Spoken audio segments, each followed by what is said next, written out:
ассалому алайкум дӯстон, хуш омадем ба шабакаи мо. имрӯз турнири UFC 273 баргузор гардид ва дар ин навор беҳтарин хабарҳои ин турнирро барои шумо омода кардем. барои ҳамин моро бо лайк дастгирӣ кунед. мо боша наворро оғоз мекунем.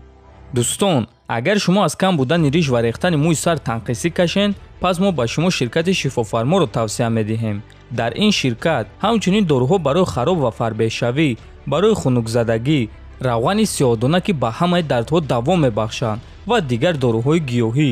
ва аз ҳама муҳим он аст ки доруҳои ин ширкат гиёҳӣ ва оригиналанд. худи ҳозир ба номерҳои дар рӯи экран буда занг занен ва ҳатман аз номи канали паҳлавон гап занен.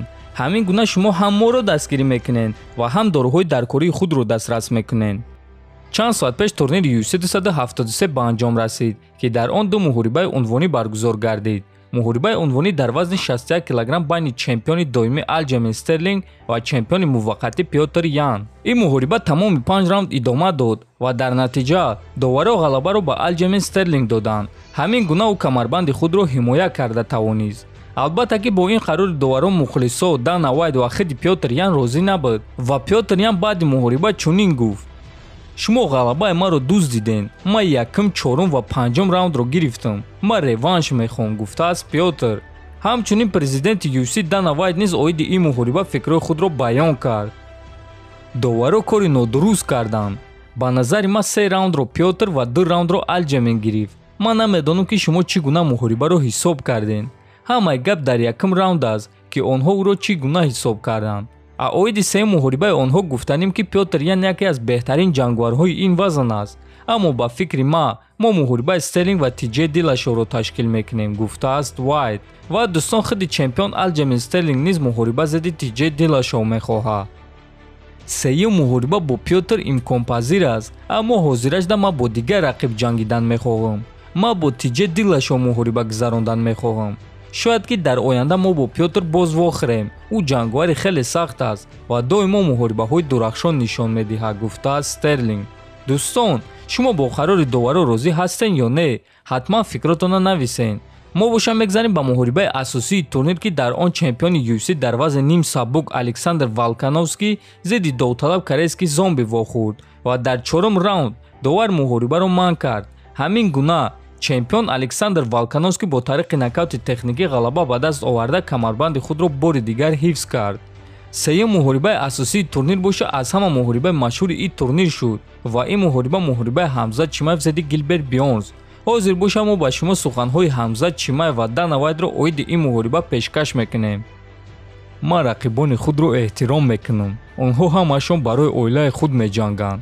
барои ман ҷангидан бо Бёрнс душвор буд, чунки ман бо фарзандони ӯ вохӯрдам.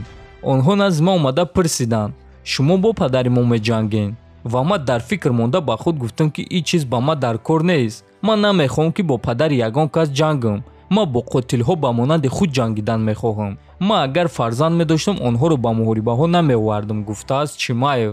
ва дӯстон, ҳамчунин Ҳамзат Чимаев оиди муҳориба зидди Колби Ковингтон фикрҳояшро баён кард. барои ман фарқ надорад ки рақиби навбатии ман кӣ мешавад. ман барои любой муҳориба тайёрам.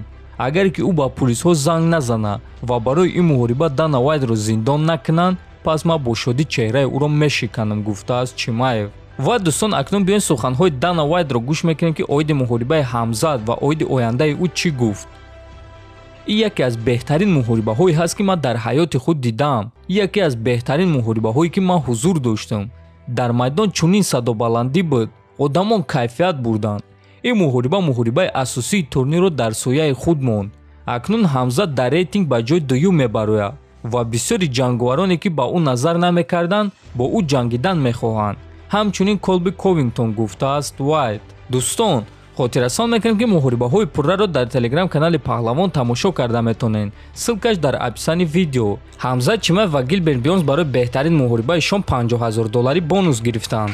барои беҳтарин баромади шон боша Александр Волкановский ва Алексей Оленик $50,000 бонус гирифтанд. ҳамчунин UFC ба Гилберт Бёрнс маблағи пурра доданд, яъне ҳамчун ғолиб. пулҳои коркардаи ҷангваро ҳозирашда маълум нест. ҳамин ки маълум шавад, мо навор карда пешкаши шумо мекунем. ҳатман дар канал обуна шавен, фикр ақидаотонро нависен. то бозидид хонободу сарбаланд бошен.